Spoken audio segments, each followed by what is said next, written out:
संतोष देशमुख हत्या प्रकरणाची सुनावणी आता 24 जून रोजी होणार आहे। विशेष मकोका न्यायालयाचे न्यायाधीश रजेवर असल्याने सुनावणी आता पुढे ढकलण्यात आली आहे।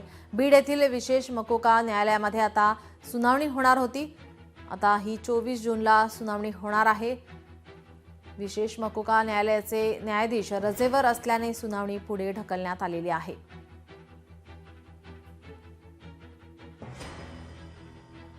संतोष देशमुख हत्या प्रकरणाची आज सुनावणी होणार होती, मात्र आता ही सुनावणी पुढे ढकलण्यात आलेली आहे।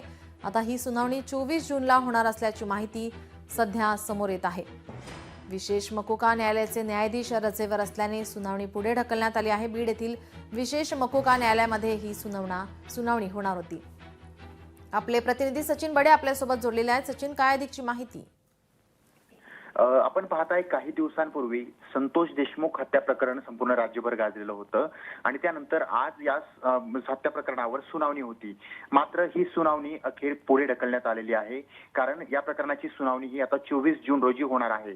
म्हणजे विशेष मकोका न्यायालयाचे न्यायाधीश रजेवर असल्या कारणानं ही सुनावणी पुढे ढकलण्यात आलेली आहे आणि मकोका न्यायालयामध्ये ही पुढली सुनावणी देखील होणार आहे, कारण बीडमध्ये ही सुनावणी होते।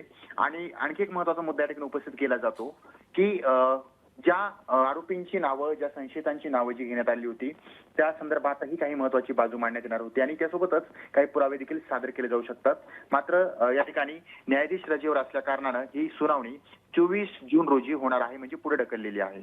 जी, धन्यवाद सचिन, आपण दिलेल्या सविस्तर माहितीसाठी। लोकशाही मराठी ऐका, पहा, जागरूक रहा।